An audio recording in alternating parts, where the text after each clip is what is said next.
Hello friends, welcome to study कर। मैं हूं आपका दोस्त प्रभाकर। आज के इस इंपॉर्टेंट लेक्चर में हम सभी डिस्कस करने वाले हैं 31 जुलाई 2024 के मोस्ट इंपॉर्टेंट करंट अफेयर्स के क्वेश्चन। तो आप इस पूरे लेक्चर को बहुत ही ध्यान से लास्ट तक जोड़ देखिएगा। पहला और इंपॉर्टेंट क्वेश्चन आपसे पूछा जा रहा है, एक ओलंपिक में 2 मेडल लाने वाली पहली भारतीय महिला कौन बनी है। यानी कि एक ही ओलंपिक में 2 मेडल जीतने वाली पहली भारतीय महिला कौन बनी है, तो उनका नाम है मनु भाकर। चलिए ऑप्शन डिस्कस करते हैं, फिर इसके बाद क्वेश्चन डिस्कस करेंगे। तो पीवी सिंधु के बारे में आपको याद रखना है कि 2 ओलंपिक मेडल जीतने वाली पहली महिला एथलीट कौन है, वो है पीवी सिंधु। कर्णम मल्लेश्वरी की बात करें जो कि एक वेट लिफ्टर हैं, तो वह ओलंपिक में पदक जीतने वाली भारत की पहली महिला है। साइना नेहवाल की बात करें तो ओलंपिक पदक जीतने वाली भारत की पहली बैडमिंटन खिलाड़ी हैं। तो ये फैक्ट भी आप नोट कर लीजिएगा। चलिए अब क्वेश्चन की तरफ बढ़ते हैं। तो दोस्तों, भारतीय शूटर हैं मनु भाकर और सरबजोत। तो इन दोनों ने 10 मीटर पिस्टल मिक्स इवेंट में ब्रॉन्ज मेडल जीत लिया है और इन्होंने कोरिया की टीम को 16-10 से हराया है। इस बात को भी आप याद रखिएगा। तो देखिए, मनु भाकर ने 28 जुलाई 2024 को 10 मीटर वीमेंस पिस्टल इवेंट में भी ब्रॉन्ज मेडल जीता था। तो इस प्रकार से पेरिस ओलंपिक 2024 के अंदर मनु भाकर ने 2 मेडल जीते हैं और दोनों ब्रॉन्ज मेडल जीते हैं। तो अब मनु भाकर एक ओलंपिक में 2 मेडल जीतने वाली पहली भारतीय महिला बन गई हैं। मनु से पहले एक अंग्रेज एथलीट जिसका नाम था नॉर्मन प्रिचर्ड, तो उसने एक ओलंपिक में 2 मेडल जीते थे। तो ये फैक्ट भी आप नोट कर लीजिएगा। चलिए अब पेरिस ओलंपिक 2024 की बेसिक जानकारी डिस्कस कर लेते हैं। तो पेरिस ओलंपिक 2024 में ग्रीष्मकालीन ओलंपिक का 33वां संस्करण आयोजित किया जा रहा है। इसका आयोजन 26 जुलाई से 11 अगस्त 2024 तक होगा और इसका आयोजन फ्रांस की कैपिटल पेरिस में होगा। इस प्रतियोगिता में 10,500 एथलीटों ने हिस्सा लिया है। 4 नए गेम्स जोड़े गए हैं, ब्रेकिंग, सर्फिंग, स्पोर्ट क्लाइंबिंग और स्केट बोर्डिंग। आदर्श वाक्य है यूनाइटेड बाय इमोशन। और पेरिस ओलंपिक 2024 का शुभंकर क्या है? ओलंपिक फ्रीज, जो कि एक प्रकार की टोपी है। आदर्श वाक्य क्या है? सिटियस, अल्टीसियस, फोर्टियस और कम्युनिटर। दोस्तों, आपको याद रखना है कि पेरिस ओलंपिक 2024 का जो उद्घाटन समारोह था, ये सीन नदी पर किया गया है। इस बात को भी आपको याद रखना है। पेरिस ओलंपिक 2024 में भारत की तरफ से 117 खिलाड़ी भेजे गए हैं और सेफ डी मिशन बनाया गया है गगन नारंग को। भारत के ध्वजवाहक हैं टेबल टेनिस खिलाड़ी शरद कमल और बैडमिंटन खिलाड़ी पीवी सिंधु। पेरिस ओलंपिक 2024 में टीम इंडिया का मुख्य प्रायोजक कौन है? अडानी समूह। और 28 सदस्यीय भारतीय ट्रैक और फील्ड दल का नेतृत्व कौन कर रहे हैं? नीरज चोपड़ा। यस बैंक को पेरिस ओलंपिक 2024 के लिए आधिकारिक बैंकिंग भागीदार बनाया गया है। चलिए कुछ और फैक्ट डिस्कस करते हैं। तो स्वतंत्रता के बाद ओलंपिक में प्रथम भारतीय व्यक्तिगत पदक विजेता कौन है? केडी जाधव, जो कि एक पहलवान थे। ओलंपिक में प्रथम भारतीय महिला पदक विजेता कौन है? इनको अभी हमने डिस्कस किया हुआ है, ये है कर्णम मल्लेश्वरी। तो इन्होंने वेट लिफ्टिंग में मेडल जीता था। ओलंपिक के लिए अर्हता प्राप्त करने वाली यानी क्वालिफाई करने वाली प्रथम भारतीय तलवारबाज कौन है? भवानी देवी। ओलंपिक में 2 मेडल जीतने वाली प्रथम भारतीय महिला कौन है? पीवी सिंधु। और ओलंपिक में पदक जीतने वाले प्रथम भारतीय मुक्केबाज कौन है? विजेंदर सिंह। तो ये फैक्ट भी आप नोट कर लीजिएगा। आप इस पूरे लेक्चर को बहुत ही ध्यान से लास्ट तक देखिएगा। लास्ट में पूछा जाएगा आपसे एक क्वेश्चन जिसका आंसर आपको कमेंट बॉक्स में बताना है। अगर आप चैनल पर पहली बार आए हैं तो सब्सक्राइब कर लें, बेल आइकन भी दबा लें, जिससे आपको समय पर सबसे पहले नोटिफिकेशन मिल सकेगा। स्टडी करके ऐप को भी डाउनलोड कर लीजिएगा, जिसका लिंक डिस्क्रिप्शन बॉक्स में दिया गया है। ऐप पर आपको टेस्ट पास मिल जाएगा, जहां पर भारत में जितने भी कॉम्पिटिटिव एग्जाम आयोजित किए जाते हैं उन सभी के लिए टेस्ट मिल जाएंगे, जिसकी वैलिडिटी होगी 1 साल के लिए। तो अगर आप टेस्ट पास प्राप्त करना चाहते हैं तो आप एप्लीकेशन पर जाइए, वहां पर आपको टेस्ट पास मिल जाएगा। अगला क्वेश्चन है, इंग्लिश चैनल पार करने वाली सबसे कम उम्र की और सबसे तेज पैरा तैराक कौन बनी है? तो उनका नाम है जिया राय। दोस्तों, ऑप्शन डिस्कस करते हैं, फिर क्वेश्चन डिस्कस करेंगे। जैंसता कल्याण की अगर हम बात करें तो यह भारत की पहली महिला पिच क्यूरेटर हैं। डॉक्टर सबीरा प्रकाश पाकिस्तान में चुनाव लड़ने वाली पहली हिंदू महिला हैं और दिशा नायक देश की पहली एयरपोर्ट महिला फायर फाइटर हैं। तो ये फैक्ट भी नोट कर लीजिएगा। सबसे पहले आपको इंग्लिश चैनल के बारे में जानना है कि इंग्लिश चैनल है कहाँ। तो यूरोप महाद्वीप में इंग्लिश चैनल स्थित है और यूरोप महाद्वीप के दो प्रमुख देश हैं इंग्लैंड और फ्रांस। तो इनके बीच में अटलांटिक महासागर का एक सकरा हिस्सा है जिसे हम इंग्लिश चैनल बोलते हैं और ये इंग्लिश चैनल इंग्लैंड और फ्रांस को अलग करते हैं। तो यहाँ पर आप इंग्लैंड को देख पा रहे हैं, ये है फ्रांस। तो इनके बीच में अटलांटिक महासागर का ये वाला जो पार्ट है ये कहलाता है इंग्लिश चैनल। ठीक है, तो इसी को पार किया है किसने अभी हाल ही में? जिया राय ने। तो इन्होंने तैरकर पार किया है। इनकी उम्र कितनी है? 16 वर्ष और ये मुंबई की रहने वाली हैं। तो दोस्तों, जिया राय इंग्लिश चैनल पार करने वाली दुनिया की सबसे कम उम्र की और सबसे तेज पैरा तैराक बनी है, क्योंकि ये एक पैरा तैराक हैं यानी दिव्यांग तैराक हैं। इन्होंने 34 किलोमीटर की दूरी 17 घंटे और 25 मिनट में पूरी की है। इस बात को भी आप याद रखिएगा। दोस्तों, जिया राय के नाम एक और रिकॉर्ड है कि इन्होंने भारत और श्रीलंका के बीच में जो पाक जलडमरू मध्य है उसको बहुत ही कम उम्र में पार किया है और सबसे तेज पार किया है। ठीक है, तो ये फैक्ट भी आप नोट कर सकते हैं। कुछ और इंपॉर्टेंट फैक्ट डिस्कस करते हैं। तो 1958 में इंग्लिश चैनल तैरकर पार करने वाले पहले भारतीय कौन हैं? मेहर सेन। 29 सितंबर 1959 को इंग्लिश चैनल पार करने वाली पहली भारतीय महिला कौन है? आरती साहा। तो ये दोनों फैक्ट आप नोट कर लीजिएगा। अनीता सूद के नाम 17 अगस्त 1987 को 8.15 मिनट के समय के साथ सबसे तेज तैराकी का रिकॉर्ड है। इंग्लैंड के कैप्टन मैथ्यू वेब 1875 में इंग्लिश चैनल को सफलतापूर्वक तैरकर पार करने वाले पहले व्यक्ति हैं और ऑस्ट्रेलियाई तैराक हैं क्लो मैकारडेल। तो उनके नाम रिकॉर्ड है 44 बार इंग्लिश चैनल पार करने का। अगला क्वेश्चन है, पुरुष क्रिकेट एशिया कप 2025 का आयोजन किस देश में किया जाएगा? तो इसका आयोजन भारत में किया जाएगा। तो दोस्तों, बहुत समय बाद भारत को एशिया कप की मेजबानी मिली है। अच्छा, सिंगापुर की बात करें तो फिडे वर्ल्ड चैंपियनशिप मैच 2024 का आयोजन सिंगापुर में किया जाएगा। फ्रांस में ग्रीष्मकालीन ओलंपिक 2024 आयोजित ही किए जा रहे हैं और अमेरिका में ग्रीष्मकालीन ओलंपिक 2028 का आयोजन किया जाएगा। तो ये फैक्ट आप नोट कर लीजिएगा। तो दोस्तों, पुरुष क्रिकेट एशिया कप 2025 का जो आयोजन है वो इंडिया में किया जाना है और यह T20 फॉर्मेट में किया जाएगा। और 2027 का जो पुरुष क्रिकेट एशिया कप है वो आयोजित किया जाएगा बांग्लादेश में और यह वनडे फॉर्मेट में आयोजित किया जाएगा, यानी वनडे फॉर्मेट में बांग्लादेश में और T20 फॉर्मेट में भारत में आयोजित किया जाएगा।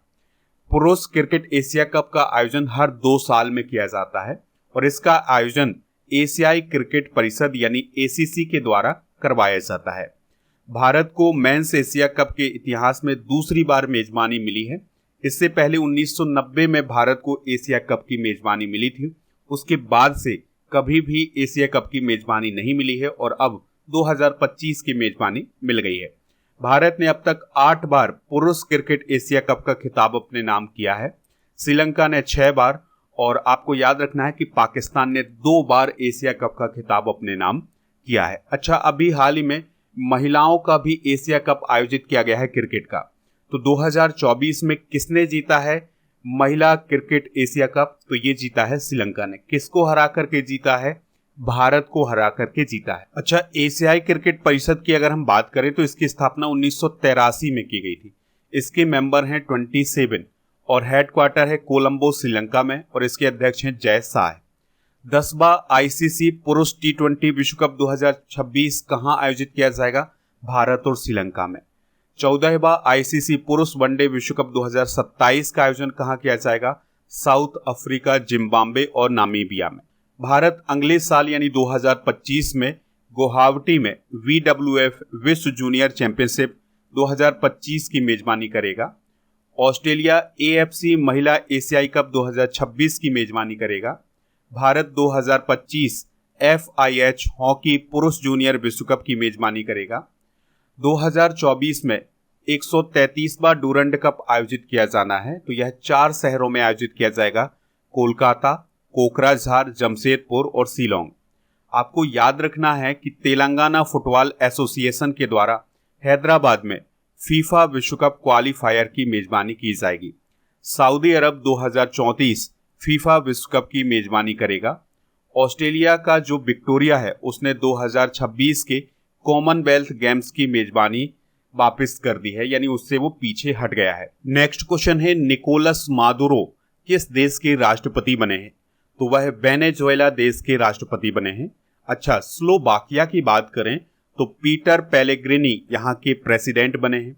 स्कॉटलैंड के प्रधानमंत्री अभी हाल में जॉन स्वेनी बने हैं और सोलोमन द्वीप के प्रधानमंत्री बने हैं जेरेमिया मोनेले। तो ये फैक्ट भी आप नोट कर लीजिएगा। चलिए इस क्वेश्चन का डिस्कशन करते हैं। तो 28 जुलाई को निकोलस मादुरो को वेनेजुएला के राष्ट्रपति चुनाव का विजेता घोषित किया गया है। इस प्रकार से वो वेनेजुएला के राष्ट्रपति बन गए हैं। अच्छा, वेनेजुएला की बात करें तो यह दक्षिण अमेरिका महाद्वीप में स्थित एक देश है और यह दक्षिण अमेरिका महाद्वीप के उत्तरी तट पर स्थित देश है। कैपिटल है इसकी कराकास और करेंसी है वेनेजुएला बोलीवर।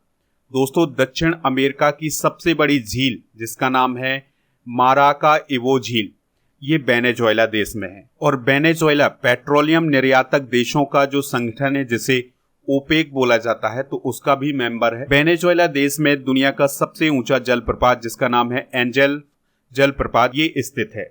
यहाँ पर आप दक्षिण अमेरिका महाद्वीप का मैप देख पा रहे हैं। तो यहाँ पर स्थित है वेनेजुएला। इसके पड़ोसी देशों में कोलंबिया, ब्राजील, गुआना, ये सभी देश आते हैं। कुछ अंतरराष्ट्रीय नियुक्तियां डिस्कस कर लेते हैं। जैसे जोस राउल मोलिनो राष्ट्रपति बने हैं पनामा के और इद्रिस डेबी चाड के राष्ट्रपति बने हैं। लॉरेंस वोंग सिंगापुर के प्राइम मिनिस्टर बने हैं। लाई चिंगते ताइवान के राष्ट्रपति बने हैं और टू लैम वियतनाम के राष्ट्रपति बने हैं और गितानस नौसेदा लिथुआनिया के राष्ट्रपति बने हैं और अल्लामे हलीना चाड के प्रधानमंत्री बने हैं। जनरल वेकर उज जमान बांग्लादेश के सेना प्रमुख बने हैं और थियो जेम्स अभी हाल ही में UNHCR के वैश्विक सद्भावना राजदूत बनाए गए हैं।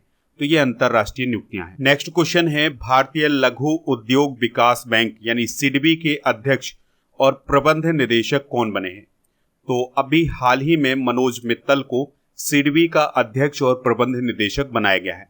नीता अंबानी अभी हाल ही में अंतरराष्ट्रीय ओलंपिक समिति की सदस्य बनी है।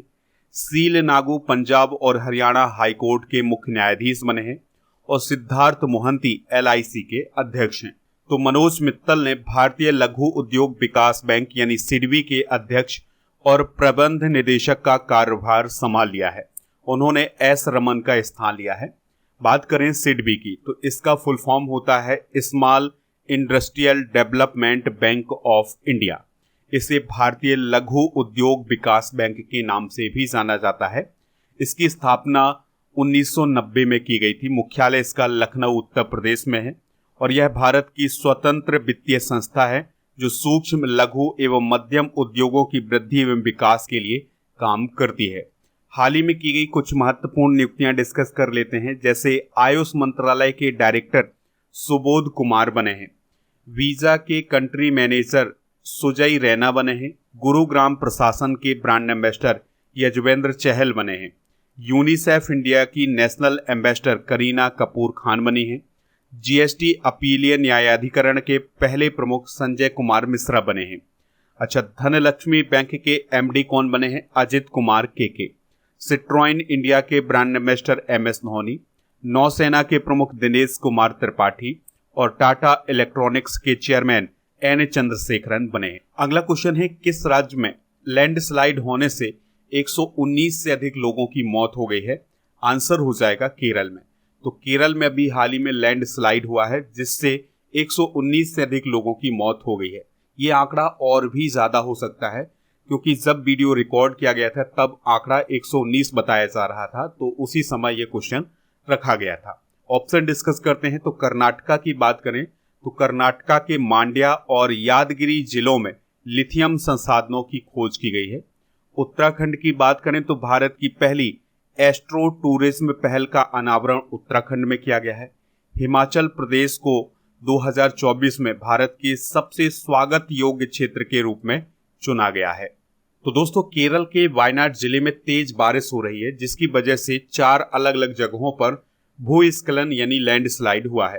तो 4 गांवों में भूस्खलन हुआ है, जिसके कारण घर, पुल, सड़कें और गाड़ियां बह गई हैं। तो हुआ क्या था कि रात में बारिश होती है और लगभग 2 बजे रात में अचानक लैंडस्लाइड होता है, जिसके कारण बहुत सारे लोग फंस जाते हैं और 120 से अधिक आंकड़ा मानिएगा कि मौतें हो गई हैं। तो 4 गांवों में लैंडस्लाइड हुआ है और ये बताया जा रहा है कि 98 से ज़्यादा लोग लापता हो गए हैं। तो अब आने वाले समय में आंकड़ा क्लियर आपको पता चलेगा कि वहाँ पर कितने लोगों की मौत हुई है। केरल से रिलेटेड कुछ इंपॉर्टेंट करंट अफेयर्स भी डिस्कस कर लेते हैं। तो केरल ने प्रतिरोध दवाओं के गलत उपयोग से निपटने के लिए ऑपरेशन अमृत शुरू किया है। केरल सभी जिलों में हॉल मार्किंग केंद्र वाला पहला राज्य है। केरल की तिरुवनंतपुरम में राज्य की पहली 3D प्रिंटेड इमारत का उद्घाटन किया गया है। केरल सरकार ने शुभ यात्रा नामक योजना शुरू की है। केरल विधानसभा ने राज्य का नाम बदलकर केरलम करने के प्रस्ताव को मंजूरी दी है और 2 बार मंजूरी दी है, इस बात को आप याद रखिएगा। इसके अलावा स्थानीय समुदायों की मदद से जैव विविधता रिकॉर्ड करने वाला पहला राज्य कौन बना है? केरल। तो ये सभी फैक्ट आप केरल से रिलेटेड नोट कर लीजिएगा। केरल की कैपिटल है तिरुवनंतपुरम। केरल के चीफ मिनिस्टर हैं पिनाराई विजयन और यहाँ के गवर्नर कौन है? आरिफ मोहम्मद खान। अगला क्वेश्चन है, रोहन बोपन्ना का संबंध किस खेल से था जिन्होंने संन्यास ले लिया है? आंसर हो जाएगा टेनिस। तो टेनिस से संबंधित रोहन बोपन्ना ने संन्यास लेने की घोषणा कर दी है। तो ये भारत के स्टार टेनिस खिलाड़ी थे, तो इन्होंने अब संन्यास लेने की घोषणा कर दी है। उनका टेनिस का 22 साल का सफर रहा है। 44 साल की उम्र में उन्होंने रिटायरमेंट की घोषणा की है। दोस्तों, रोहन बोपन्ना ने अपने कैरियर में 6 ग्रैंड स्लैम में मेंस डबल्स मैच में रोहन बोपन्ना अपने कैरियर में 6 ग्रैंड स्लैम के मेंस डबल्स मैच में फाइनलिस्ट रहे हैं। 2017 में मिक्स्ड डबल्स में फ्रेंच ओपन और 2024 में मेंस डबल्स में ऑस्ट्रेलियन ओपन अपने नाम किया है।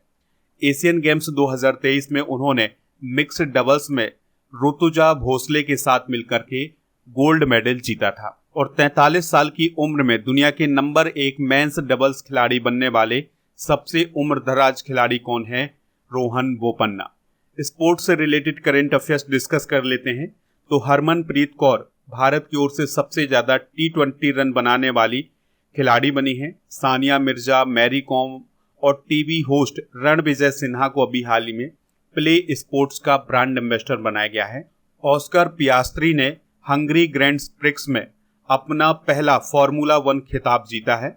Olympics e sports games 2025 Saudi Arab में आयोजित किए जाएंगे। PR श्रीजेश जो कि हॉकी से रिलेटेड हैं, तो उन्होंने अभी हाल ही में ये कहा है कि वह पेरिस ओलंपिक 2024 के बाद संन्यास ले लेंगे। कुसमैनी ने हंगरी में पहला फार्मूला 2 का खिताब अपने नाम किया है। अगला क्वेश्चन है, आइडियाज फॉर लाइफ पोर्टल किसने लॉन्च किया है? तो भूपेंद्र यादव जी ने आइडियाज फॉर लाइफ पोर्टल को अभी हाल ही में लॉन्च किया है।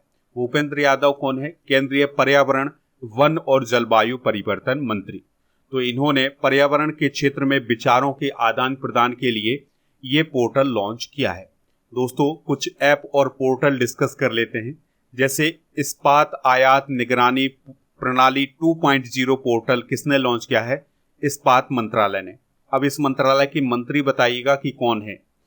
वॉलेट ऐप गूगल ने लॉन्च किया है भारत में। संज्ञान ऐप रेलवे सुरक्षा बल के द्वारा लॉन्च किया गया है, यानी RPF के द्वारा लॉन्च किया गया है। सारथी 2.0 ऐप सेबी के द्वारा लॉन्च किया गया है। प्रवाह पोर्टल भारतीय रिजर्व बैंक के द्वारा। बूथ राबता पोर्टल पंजाब सरकार के द्वारा। अनुवादनी ऐप केंद्र सरकार के द्वारा।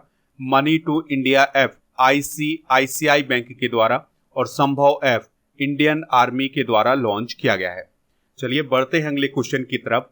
54वें अंतर्राष्ट्रीय भौतिकी ओलंपियाड में भारत को कौन सा स्थान प्राप्त हुआ है?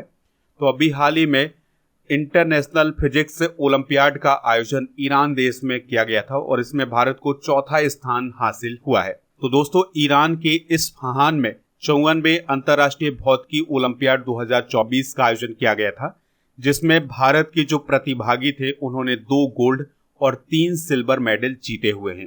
तो गोल्ड मेडल जीता है रिदम केडिया और वेद लाहौटी ने। सिल्वर मेडल जीता है आकाश राज, भव्य तिवारी और जयवीर सिंह ने। तो पहला स्थान चाइना का रहा है, दूसरा रूस का और तीसरा स्थान रहा है रोमानिया का और चौथा स्थान भारत और वियतनाम का रहा है। अगला क्वेश्चन है, टाइम पत्रिका ने विश्व के 2024 के सबसे महान स्थानों की सूची में भारत के कितने स्थलों को शामिल किया है? आंसर हो जाएगा इसका 3। तो दोस्तों टाइम पत्रिका ने अभी हाल ही में विश्व के 2024 के सबसे महान स्थानों की सूची में 3 भारतीय स्थलों को शामिल किया है। इस सूची में उन स्थानों को शामिल किया जाता है जो नए और अनोखे अनुभव प्रदान करते हैं। विश्व के 2024 के सबसे महान स्थानों की सूची में कौन से भारतीय स्थल शामिल हैं? तो पहला स्थान है म्यूजियम ऑफ सॉल्यूशंस जो कि मुंबई में है, दूसरा है मनम चॉकलेट जो कि हैदराबाद में है, तीसरा है नार जो कि हिमाचल प्रदेश में है। तो दोस्तों म्यूजियम ऑफ सॉल्यूशंस एक प्रकार का म्यूजियम है और मनम चॉकलेट की बात करें तो यह हैदराबाद में स्थित एक प्रीमियम क्राफ्ट चॉकलेट ब्रांड है। नार की बात करें तो हिमाचल प्रदेश के एक बुटीक होटल में स्थित नार एक प्रीमियम रेस्टोरेंट है। हाल ही में टाइम मैगजीन के द्वारा दुनिया के सबसे प्रभावशाली कंपनियों की लिस्ट में रिलायंस इंडस्ट्रीज, टाटा ग्रुप और सीरम इंस्टीट्यूट ऑफ इंडिया को शामिल किया गया था।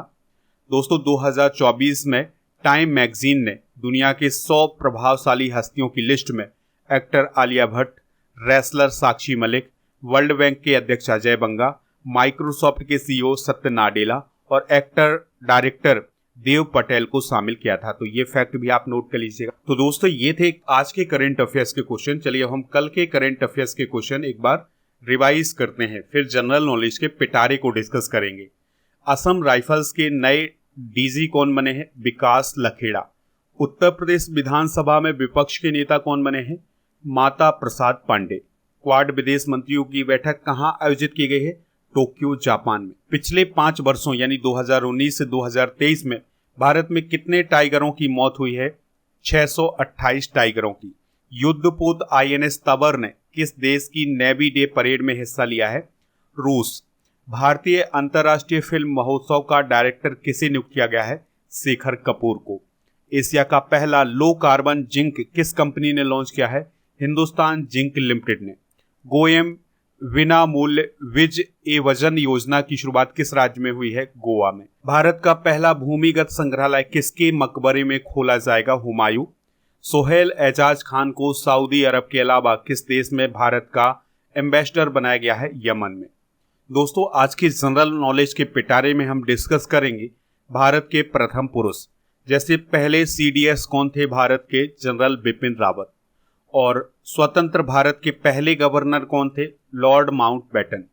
और स्वतंत्र भारत के पहले भारतीय गवर्नर कौन थे? सी राजगोपालाचारी। और भारतीय थल सेना के पहले सेनापति कौन थे? के एम करियप्पा। पहले फील्ड मार्शल कौन थे? मानेकशॉ।